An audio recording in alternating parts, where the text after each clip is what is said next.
Nel 1986 al fumettista americano Frank Miller viene commissionata dalla DC Comics una miniserie Elseworld di Batman sulla quale avrebbe avuto carta bianca. Ne tira fuori un capolavoro osannato da pubblico e critica che riesce a sfondare la barriera del fumetto per entrare nel mondo della letteratura che conta insieme a Watchmen di Alan Moore. Da quel momento in poi i supereroi sarebbero stati presi sul serio, avrebbero finalmente abbandonato i toni ridicoli e scanzonati della Golden e della Silver Age, elevandosi a portatori di valori, di messaggi politici e, perché no, di tanta oscurità.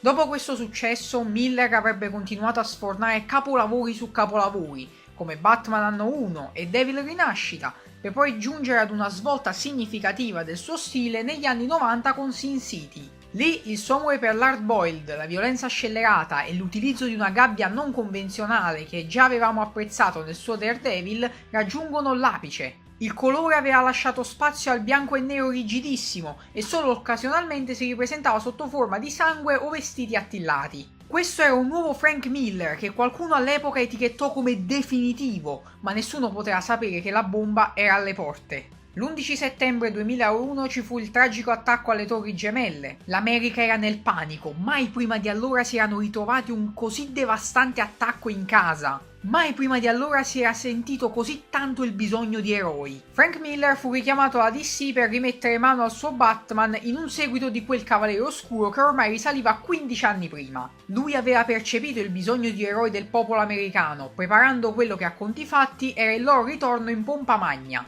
Il pubblico era entusiasta del ritorno di Miller su Batman, gli ex nerdacci degli anni 80, all'epoca etichettati come sfigati e amanti di passatempi infantili, grazie a Miller divennero improvvisamente colti letterati, o almeno così pensavano loro. Si aspettavano quindi un'opera che desse nuovamente dignità a loro e ai supereroi, un'opera politicamente impegnata, ricca di sottotesti e di disegni impeccabili maestrosi. Insomma, si aspettavano la copia carbone del precedente. Miller invece voleva tutt'altro. Era stanco di quei fottuti nerdacci che idolatravano una profondità spicciola insita in omaccioni vestiti con ridicole calzamaglie che si prendevano a pizze in faccia, alternando minacce enfatiche e moralità spicciola. Invece di andare avanti, Miller torna inaspettatamente indietro, verso quella Silver Age che lui stesso aveva contribuito ad ostracizzare, a Jack Kirby, il più grande rappresentante di quell'epoca. Da Kirby riprende le anatomie e le pose plastiche esagerate, i corpi sproporzionati che quasi abbattono le due dimensioni precipitandosi addosso al lettore, i mostroni enormi e i cattivi sopra le righe.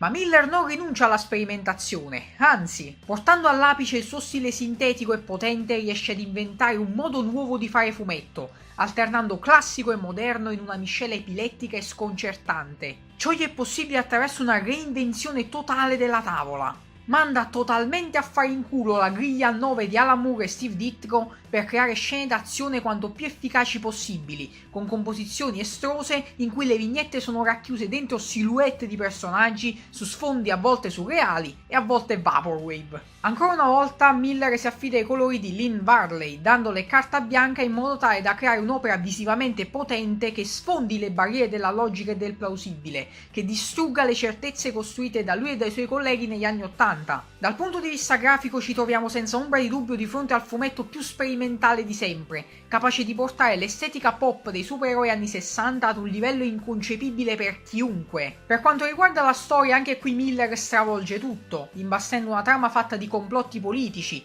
di media capaci solo di rincoglionire le masse becere che non capiscono un cazzo di quello che vedono e sentono, esattamente come quei coglioni che, alla vista di quest'opera monumentale, ne sono rimasti scioccati e spaventati, e per proteggere la loro falsa credibilità hanno trovato come unica soluzione l'etichettarla come merda. Ma Miller non dà scampo, gran parte dei supereroi che il mondo ama vengono da lui irrimediabilmente ridicolizzati, umiliati, sfottuti e malmenati senza pietà. Tutti tranne Batman, il deus ex machina di questa storia. Mai vittima degli eventi, sempre sorridente e perculante, sempre un passo davanti a tutti. È il più forte perché sa come gira il mondo, è invincibile perché in realtà è la personificazione dell'autore e come tale sa esattamente cosa fare per battere chiunque si pari per la sua strada. Da ogni pagina possiamo intuire il divertimento, la voglia di sperimentare, di provocare e di spaccare di Miller, il quale fa capire ai lettori che i loro beniamini altro non sono che burattini nelle mani degli autori, che quindi possono farne ciò che vogliono,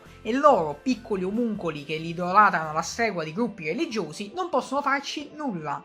Il fatto che abbia mandato a puttane anni e anni di rivoluzioni caratteriali e di sofferenza che questi eroi hanno vissuto solo per farli tornare in pompa magna e per far valere le loro ragioni a suon di calci in culo ne è la prova schiacciante. Vi consiglio di approcciarvi al Cavaliere Oscuro Colpisce Ancora con molta cautela, perché qui, come detto, troverete un'opera scritta di pancia, in cui l'autore vuole portare il medium fumetto a qualcosa di nuovo attraverso il ripescamento di stilemi passati. L'opera è assolutamente spassosa, bellissima da leggere proprio perché è atipica e incredibilmente scorrevole, e sicuramente saprà lasciarvi qualcosa. E voi che ne pensate di questa magistrale opera? Siete suoi amanti o suoi detrattori? Ditemelo qua sotto nei commenti. Per chi volesse acquistarla a prezzo scontato potrà farlo attraverso i link di acquisti Amazon che trovate sempre qui sotto in descrizione. Vi ricordo inoltre di mettere mi piace al video e condividerlo. Noi ci vediamo al prossimo video, ciao a tutti!